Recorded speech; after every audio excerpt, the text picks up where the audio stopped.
구약성경 출애굽기 2장 23절부터 25절까지 말씀입니다.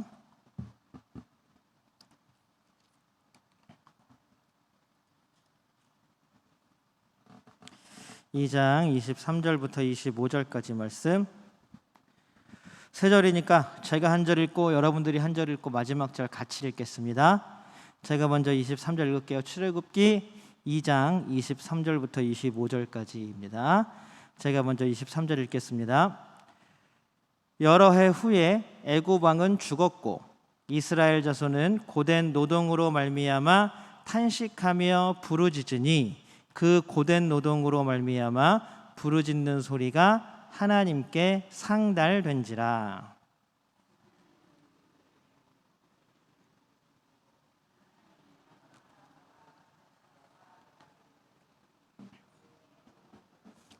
함께 읽습니다. 하나님이 이스라엘 자손을 돌보셨고 하나님이 그들을 기억하셨더라. 아멘. 이 시간 함께 예배하는 모든 분들 주님의 이름으로 환영합니다. 우리 예배 가운데 임재하시는 하나님의 놀라운 은혜로 이 시간이 가득 채워지기를 주님의 이름으로 축복합니다. 우리 옆에 있는 사람, 또 앞에 있는 사람, 함께 예배하는 모든 믿음의 동역자들과 우리 사랑의 인사 나눌까요? 옆에 앞에 뒤에 보시면서 인사 나눕니다. 사랑합니다. 축복합니다.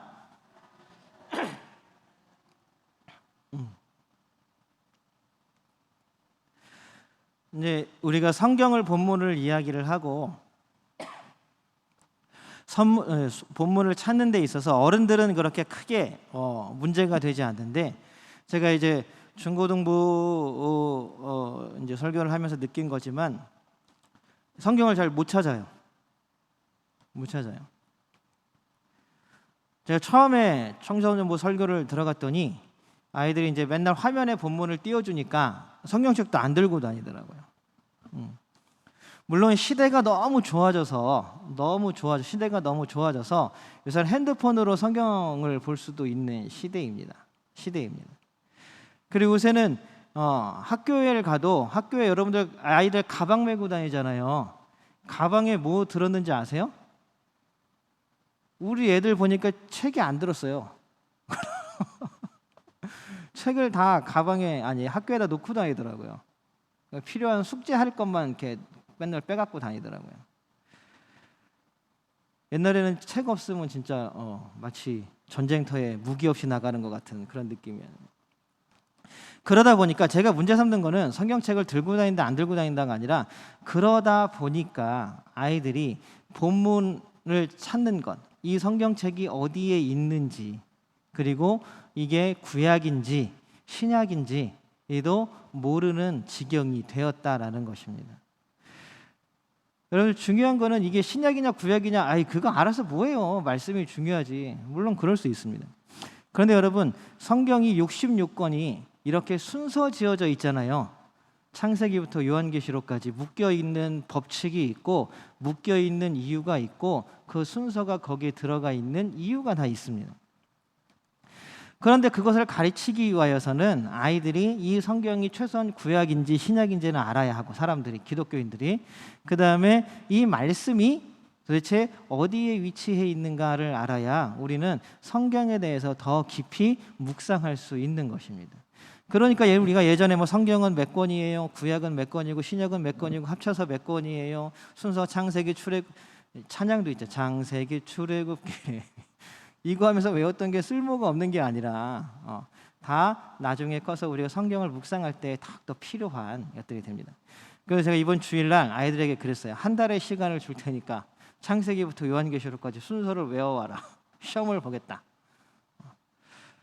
시험이 잘 봐지기를, 아이들이 잘 외울 수 있기를, 그래서 성경이 잘 찾아질 수 있기를, 우리 아이들 마음에 성경의 책 제목들이 잘 마음에 각인될 수 있기를 위해서 우리 어른들이 기도해 주시기 바랍니다. 1856년,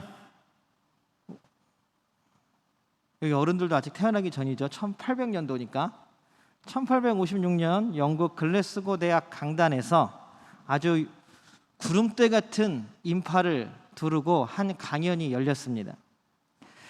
그 강연의 강사는 30년 동안 아프리카를 탐험하고 아프리카를 선교했던 선교사였습니다. 이 선교사가 누구냐 하면 여러분들 다 알 거예요. 아마 자녀들 사준 위인전기에도 항상 꽂혀 있는 사람입니다. 누구냐면 바로 빅토리아 폭포를 발견하고 아프리카 문명화의 선구자, 또 아프리카 선교의 아버지라고 불리우는 리빙스턴 박사입니다. 리빙스턴 박사. 그는 열심히 강의를 다 마친 이후에 자신의 삶의 결론을 내립니다. 전혀 다른 사고와 문화, 그리고 또 언어, 이런 것들을 가진 사람들과 긴 세월을 함께하면서 제가 가장 의지했던 것은 예수님의 말씀이었습니다. 그랬더니 한 학생이 손을 펄쩍 들더니 물어봐요. 아니, 어떤 말씀, 예수님이 말씀을 많이 하셨는데 어떤 말씀이 박사님을 아프리카에서 평생, 이 리빙스턴 박사가 60에 하나님의 부르심을 입었거든요. 하나님의 부르심을 입은 모습도 굉장히 유명하죠.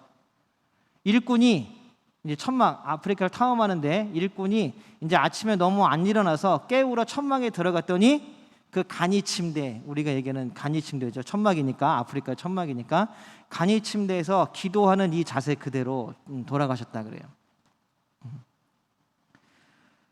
많은 분들이 이제 내가 하나님 부르실 때 나도 좀 편했으면 좋겠다, 이런 기도 많이 하시잖아요. 예, 리빙스턴과 같은 모습이 되었으면 참 좋겠다라는 저도 그런 생각을 하고 그렇게 기도하고 있습니다. 어쨌든 이 리빙스턴이 그럼 어떤 말씀을 가지고 그렇게 평생을 60에 돌아가셨는데 36년을 아프리카에 있었어요.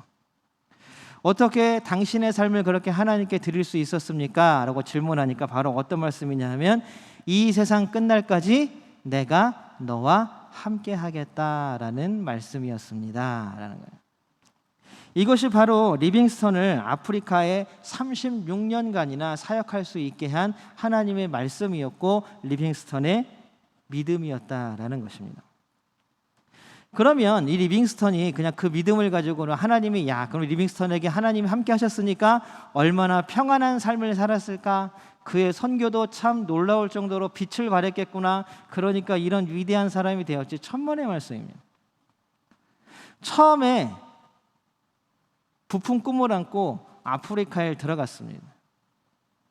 몇 년을 넘게 사역했지만 전도한 사람이 딱 한 명이었어요. 한 명.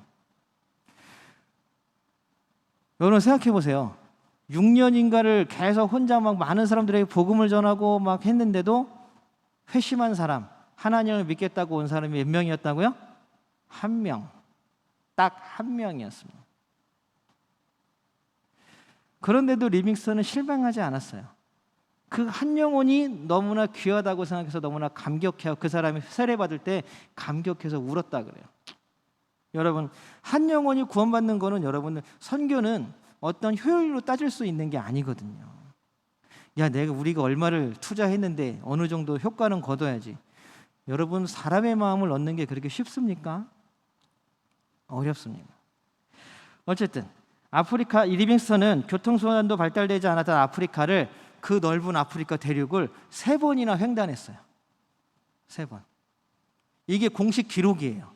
그런데 36년 동안 3번만이 아니라 훨씬 더 많은 아프리카를 돌아다녔겠죠. 횡단만 3번이라는 얘기예요. 횡단만. 그러니까 얼마나 아프리카 오지를 다 돌아다녔겠습니까? 그리고 가는 곳마다 교회를 세우고 복음을 전한 게 리빙스턴이었습니다. 그런데 아까도 말씀드렸던 것처럼 꼭 그의 업적이 화려했던 것만은 아니었습니다. 첫 번째 아프리카를 횡단할 때는요, 사자의 공격을 받아서 한쪽 팔을 물렸어요. 사자한테.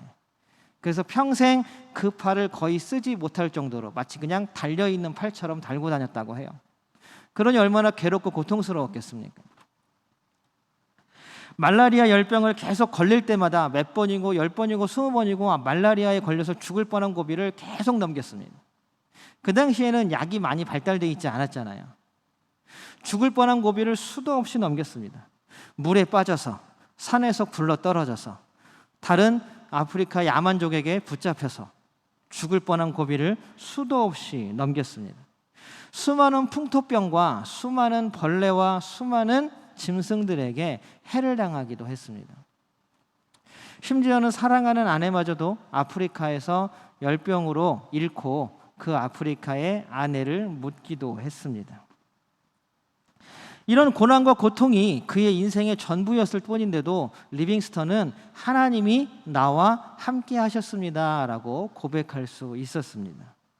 무엇이 리빙스턴에게 이런 고백을 할 수 있게 했을까요? 여러분들은 리빙스턴과 같은 이러한 고백을 할 수 있으시겠습니까? 우리의 삶 가운데에도 많은 고난과 고통이 따라오죠. 리빙스턴도 고난과 고통을 당했지만 우리 삶에도 만만치 않은 고난과 고통이 계속 있었습니다. 그런 고난과 고통이 찾아올 때마다 우리는 더 기도하고 하나님께 매어 달렸습니다. 그런데 여러분, 어떻던가요? 여러분들의 고난과 고통이 기도하고 하나님께 엎드리고 하면 갑자기 사라지던가요? 아니면 우리가 기도할 때마다 뭔가 하늘에서 막 돈벼락이 떨어지고 땅을 파면 금덩이가 발견되고, 여러분 이런 삶을 사셨나요? 아닙니다. 하나의 고난이 혹시 사라졌다 할지라도 다시 고난과 고통은 우리 삶에 연속적으로 우리를 찾아오기 마련입니다. 그런데 그럴 때마다 믿음이 있는 사람들은 리빙스턴과 같이 그래도 하나님이 우리와 함께 하시는구나 라는 고백을 하겠지만, 대다수의 사람들은 어떻게 고백합니까? 하나님이 있나? 야, 하나님이 있으면 왜 나에게 이런 고난과 고통을 주지? 내가 하나님께 뭘 잘못한 게 있다고? 나 예배도 잘 드리고, 나 헌금도 열심히 하고, 내가 교회에서 봉사도 좀 하는데 하나님 왜 나한테 이런 고난을 주십니까? 하나님이 없는 거 아니야? 사실 이렇게 해서 떠난 사람들도 많아요. 그리고 이것 때문에 전도가 안 되기도 합니다. 많은 사람들이 하나님이 있다는 왜 인간을 사랑한다면서 이런 고통과 고난을 줘? 여러분들은 뭐라고 대답하시겠습니까?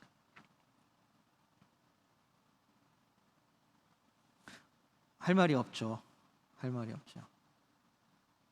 왜 하나님은 우리가 고난당하는데 침묵하실까? 이집트에서 노예 생활을 하는 이스라엘도 지금 현재 고통 가운데 있습니다. 얼마나 큰 고통인지 우리 23절 세 번역으로 한번 같이 볼까요? 말씀으로 보겠습니다. 시작. 세월이 많이 흘러서 이집트의 왕이 죽었다. 이스라엘 자손이 고된 일 때문에 탄식하며 부르짖으니 고된 일 때문에 부르짖는 소리가 하나님께 이르렀다.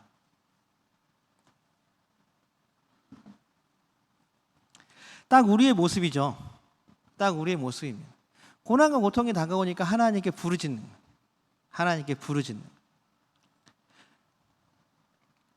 근데 오늘 성경에서 우리가 첫 번째로 주목해 봐야 할 것은 뒤에 있는 단어가 아니라 맨 앞에 있는 단어입니다. 세월이 많이 흘러서. 이 말은 모세가 광야로 도망간 후에 세월이 많이 흘렀다는 이야기이기도 합니다. 그러나 또 다른 해석으로는 이스라엘이 고통당한 지가 이미 많은 세월이 지났다라는 이야기입니다. 그러니까 좀 쉽게 얘기하면 오랜 세월 동안 지금 이스라엘 백성들이 고통 가운데 있고 고난 가운데 있다라는 말입니다. 오랫동안 이스라엘은 이집트에게 고통을 당했습니다. 얼마나 오랜 세월이 지났는지 여러분 생각해 보세요. 오늘 성경에 나오는 거는 이집트의 왕이 죽었대요. 근데 이 이집트의 왕이 누구냐 하면 이스라엘에게 처음으로 고난과 고통을 안겨준 사람.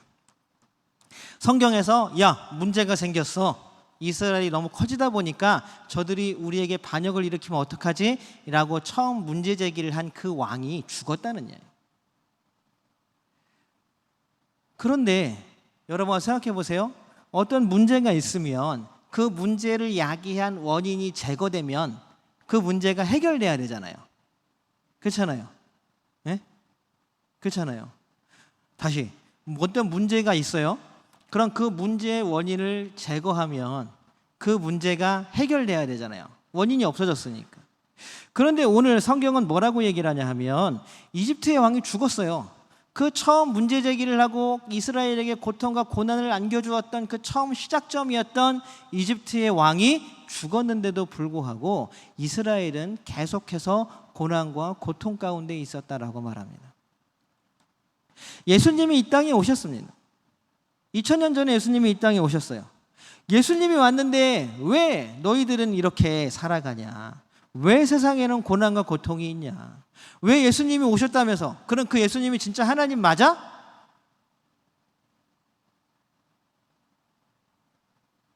우리가 제기하는 의문과 질문입니다. 누구든지 이런 의문과 질문을 제기할 수 있죠. 그런데 오늘 성경은 뭐라 그러냐 하면 세월이 많이 지났어. 그런데 이집트의 왕도 죽었어. 그럼에도 불구하고 이스라엘 백성들이 당하는 고난과 고통은 끝나지 않았다. 왜냐하면 죽임의 문화, 우리가 처음부터 출애굽기부터 처음부터 얘기했던 죽임의 문화가 아직도 그 사회를 장악하고 있고 그 사회를 이끌어가는 힘이었기 때문에 그렇습니다. 우리도 마찬가지입니다. 예수님이 이 땅의 가운데 오셨지만, 예수님의 생명살림 부활의 놀라운 소망을 우리에게 주셨지만, 그럼에도 불구하고 아직도 악한 세력은 요한계시록의 표현에 의하면 공중의 권세를 붙잡고 있다라는 말입니다. 그러나 언제까지요? 하나님 나라가 이 땅에 완전히 임하는 그날, 예수님이 이 땅에 다시 오시는 그날, 우리가 그 모든 것으로부터 자유로워지고 해방되어질 줄로 믿습니다. 어쨌든 그건 나중 얘기니까요. 심지어는 이제 원인이 제거되었음에도 불구하고 이스라엘은 고통 가운데 아직도 있는 것입니다. 그러니까 결국 이것도 무엇을 얘기하냐 하면 사람의 죽음은 문제의 해결의 열쇠가 아니라는 것을 분명히 성경은 다시 한번 우리에게 짚어주고 있는 거예요. 사람이 죽는다고 문제가 해결되지 않아 라는 것입니다. 모세도 그랬고 이집트의 왕의 죽음도 그랬고 이집트의 왕이 취한 모든 저초도 마찬가지였습니다. 그러면 뭔가 하나님의 구원의 역사가 일어나야 되는 거 아닌가? 죽음으로 뭔가 문제를 해결할 수 없으면, 모세도 사람을 죽임으로 문제를 해결하지 못했으면, 우리도 세상적인 방법으로 아무리 노력하고 애쓰고 해도 문제가 해결되지 않았으면 뭔가 다른 일이 일어나야 되지 않는가? 하나님이 갑자기 이 땅 가운데 기적을 일으켜서라도 우리를 구원해야 되지 않는가? 이스라엘을 구원해야 되지 않는가? 라는 생각이 들죠. 하나님, 아니 그러면 하나님이 직접 이 땅에 내려오셔서 해결을 해 주셔야죠. 그런데도 아직도 이스라엘 백성들은 고난과 고통 가운데 있고 부르짖고 있는 거예요. 그러나 하나님은 놀랍게도 계속 오랜 시간 침묵하고 계셨다라는 것입니다. 아니 침묵하고 모른 척하는 신이 어떻게 신이 될 수가 있어요? 야, 자기가 만든 인간들이 이렇게 고난당하고 고통당하고 있는데, 야, 그거 이렇게 쳐다보면서 그냥 그러려니 하고 그냥 침묵하고 아무 일도 안 하는 게 하나님이야? 어쩌면 고통당하는 사람들의 당연한 반응일 수도 있습니다. 많은 사람들이 아프고 힘이 들면 비명을 지르게 돼 있습니다. 그냥 목소리로만으로 비명을 지르는 게 아니라 온몸으로 비명을 지르는 것들, 그게 고통상하는 사람들의 마음이겠죠. 이번에 대우해양조선소에서 여러분들 자기 스스로를 1m밖에 안 되는 그 철장 속에 가두어 두고 자신의 이야기들을 아무도 들어주지 않으니까, 그 고난과 고통을 아무도 해결해 주려고 하지 않고 아무도 들어주려고 하지 않으니까 자기 자신을 1m 철장 안에 가두고 그 안에 들어가서 수많은 시간 동안 투쟁했던 그 사람, 그때에서야 기자들이 찾아오고 그때에서야 뉴스에 보도되는, 그것도 그 사람이 온몸으로 내지른 비명일 것입니다. 그러나 하나님의 침묵은 너무나 길고 오래갑니다. 마치 고통과는 아무 상관도 없는 듯한 하나님, 그런 모습을 보여줍니다. 그런데요, 23절에 우리의 눈길을 끄는 문장이 하나가 딱 들어옵니다. 한번 읽어볼까요? 23절 마지막 부분 같이 읽겠습니다. 시작! 부르짖는 소리가 하나님께 이르렀다. 아멘. 그렇게 외치니까 하나님께 그 소리가 어떻게 됐다고요? 이르렀다라고 표현하고 있습니다. 마침내 하나님이 반응하시는가? 마침내 하나님이 긴 침묵을 깨고 일어나시는가? 우와, 너무 기대되지 않습니까? 다들 표정은 기대하시는 표정이 아닌 것. 하나님의 구원의 놀라운 역사가 다시 일어나는가? 라는 기대가 여러분들 여기 오면은 딱 일어나야 되잖아요. 하나님께 그 비명소리가, 그 부르짖음이 이르렀다. 우리 하나님의 반응을 한번 살펴보겠습니다. 24절과 25절을 연속으로 볼 텐데요. 같이 읽어보겠습니다. 시작. 하나님이 그들의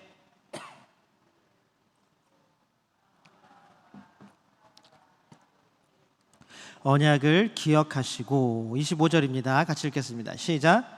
이스라엘 자손의 종살이를 보시고 그들의 처지를 생각하셨다. 하나님의 반응만 따로 떼어놓고 볼게요. 24절 한번 올려주세요. 자, 보세요. 하나님의 행동을 한번 볼게요. 이거 히브리어에서도 동사로 나와요. 들으시고, 그 다음에 뭐예요? 기억하시고, 그 다음에 넘겨주세요. 그 다음에 뭐예요? 보시고. 어떻게 하셨다고요? 생각하셨다라고 이야기를 하고 있습니다. 하나님은 들으셨고 기억하셨고 보셨고 생각하셨습니다. 하나님은 고통당하는 이스라엘을 그냥 두시지 않았습니다. 그런데 시점이 문제예요. 시점이. 긴 세월 동안 아무것도 안 하던 하나님이 이제서야 소리가 너무 작았나? 외치는 소리가. 옛날에 저희는 교회에서 청년 때요, 모교회 때, 학생회 때도 그랬고, 매주 금요일이 되면, 밤이 되면 한 달에 한 번씩 어디를 갔냐면 삼각산 기도원을 갔어요. 지금 이제 국민대 뒤편에. 거기 이제 삼각산에 올라가면 지금은 이제 다 없어졌다 그래요. 시끄러워가지고 동네에서 하도 민원을 나가지고 아무도 못 올라간대. 기도하러 아무도 못 올라간대요. 옛날에 근데 엄청 많았어요, 그 삼각산에. 근데 이게 기독교인들만 있는 것이 아니라 이렇게 막 그 무당 같은 사람들도 되게 많았어요. 그 영험한 산이라 그래가지고 기독교인들 올라가는데요. 이렇게 형들하고 같이 누나들하고 산에 올라가서 기도하다 보면 제일 꼭대기까지, 제일 높은 데까지 올라가는. 왜냐하면 높은 데 가서 들어야 하나님이 그래도 잘 들으시지 않을까. 이런 생각을 했던 것 같아요. 그러면 그때 우리 철없던 그 생각들처럼 이때에서야 막 소리가 막 커지니까 하나님이 들으셨나? 이게 아니라는 이야기입니다. 오늘 이 들으셨다, 기억하셨다, 보셨다, 생각하셨다, 이 주체가 누구예요? 하나님이시잖아요. 하나님이 하셨던 이 행동, 들으신 것, 기억하신 것, 그 다음에 보신 것, 그 다음에 생각하신 것, 이것들은 미완료 동사라고 부릅니다. 이 미완료 동사는 뭐냐 하면 그냥 단순히 여기서 지금 이 행동을 한 게 아니라 이미 과거부터 계속 이어오던 행동을 지금도 완료되지 않고 계속 하고 있다라는 뜻이에요. 히브리어에만 있는 문법이에요. 자, 다시요. 과거에서 하던 행동과 습관, 이러한 것들을 지금도 계속 하고 있고, 이제 끝난 게 아니라 계속 하고 있고, 계속 하고 있다는 얘기는 앞으로도 계속 할 거라는 얘기잖아요. 놀랍지 않으십니까, 여러분? 여기서 원래 아멘 하셔야 돼요. 하나님이 그냥 침묵하고 계신 줄 알았는데 하나님은 계속해서 뭘 하고 계신 거예요? 들으셨고 기억하셨고 보셨고 생각하셨다는 거예요. 우리의 모든 삶들도 하나님 왜 나를 안 만나주세요? 하나님 왜 내 마음 가운데 오시지 않는 건가요? 하나님 왜 내 삶에 개입해 주시지 않는 건가요? 하고 말할 게 아니라 하나님은 오늘 이야기하신 것처럼 이 미완료라는 문법을 써서 나타내신 것처럼 그 이전부터 계속 습관처럼 계속해서 끊이지 않고 보시고 들으시고 기억하시고 생각하셨다라는 것입니다. 이 말씀이 우리 가운데 큰 은혜가 되기를 주님의 이름으로 소망합니다. 그러면 하나님 근데 그럼 왜 아무것도 안 하셨어요? 그냥 구경하신 거예요? 여기서 우리가 또 한국 성경의 번역을 참 우리가 원망할 수밖에 없는 단어가 나옵니다. 이 생각하셨다라는 단어는 사실 히브리어로 야다라는 단어예요. 야다. 야다라는 단어는 원래 어떻게 번역이 되냐면 알았다, 알다라는 뜻입니다. 알다. 그런데 우리 한신대학교 원로 교수님이신 김희곤 교수님, 구약 교수님이신 김희곤 교수님께서 이 출애굽기를 번역하시면서 이 야다는 어떻게 번역을 해야 하냐면 원래 서로 경험을 나누어 가진다라는 야다라고 번역해야 한다고 논문을 쓰신 적이 있으세요. 그거 갖고 한 학기 수업을 한 적도 있어요. 이 야다라는 단어만 가지고도 한 학기 수업을 한 적이 있었는데요. 자, 다시 한번 이 야다는 원래 어떻게 해석이 돼야 되냐면 서로 경험을 나누어 가지다라는 뜻입니다. 그러니까 이걸 미완료라고 적용을 하면 뭐냐면, 하나님은 이미 과거부터, 이미 이스라엘이 고난당할 때부터 이스라엘이 당하는 고난을 하나님도 함께 나누어 지셨다라는 뜻입니다. 하나님이 그냥 계셨던 게 아니라 하나님은 이스라엘이 당하는 고통, 우리가 삶 가운데서 당하는 그게 경제적인 고난이든 질병의 고통이든 어떤 고난이든 고통이든 하나님은 우리와 함께 나누어 지셨다라는 사실입니다. 하나님은 우리와 함께 하시는 줄로 믿습니다. 하나님은 우리를 혼자 두시는 분이 아닌 줄로 믿습니다. 하나님은 우리가 당하는 고통 그대로를 우리와 함께 짊어지고 가시는 거예요. 그러니 죽을 수밖에 없었던 우리의 죄를 예수님이 죽으심으로 인하여 대신 갚아주신 거 아닙니까? 이게 하나님의 구원이고 이게 하나님의 역사입니다. 놀라운 하나님의 은혜입니다. 그런데 우리가 너무나 하나님의 구원과 하나님의 은혜를 값싸게 얘기하고 있지는 않습니까? 지금도 여러분들 혹시 풀리지 않는 문제 때문에 아파하고 힘들어하고 고난당하고 있으십니까? 그러면 하나님께 기도하시면 여러분들, 우리가 하나 믿고 기도해야 되는 건 뭐냐면, 하나님이 지금도 나와 같은 아픔을 나와 함께 겪고 계시다는 사실입니다. 그리고 난 이후에야 하나님이 계획하시고 하나님이 설정하신 그때가 되어야 하나님의 구원의 역사가 이루어진다는 사실입니다. 이 40년 동안 하나님이 그냥 놀고만 계신 것이 아니라 이스라엘을 위한 구원의 역사를 모세를 통하여 차근차근히 준비하고 계셨다는 사실입니다. 그러면 그냥 하나님은 이스라엘이 당하는 고통을 참아하고 나몰라라 하신 것이 아니라 하나님도 그 고난과 고통을 함께 나누어지고 계셨다는 사실입니다. 사랑하는 성도 여러분, 주님은 지금도 우리와 함께 하시는 줄로 믿습니다. 하나님은 우리의 고난과 고통을 알고 계신 분이십니다. 그 고통의 한가운데에서 우리의 고통을 함께 겪고 계신 분이 하나님이십니다. 여러분, 이 하나님께 놀라운 은혜가 우리에게 쏟아져 부은다시는 것을 믿으시기 바랍니다. 그것이 바로 은혜입니다. 우리는 잠잠히 하나님께 기도하며 하나님의 때, 하나님의 시간을 기다려야 할 줄로 믿습니다. 고통 가운데에서도 함께 하시는 하나님을 발견하는 우리 모두가 되시기를 주님의 이름으로 소망합니다. 또한 기도하며 묵묵히 하나님의 구원의 때를 기다리시는 우리 모든 예배자분들 되시기를 주님의 이름으로 축복합니다. 함께 기도하겠습니다.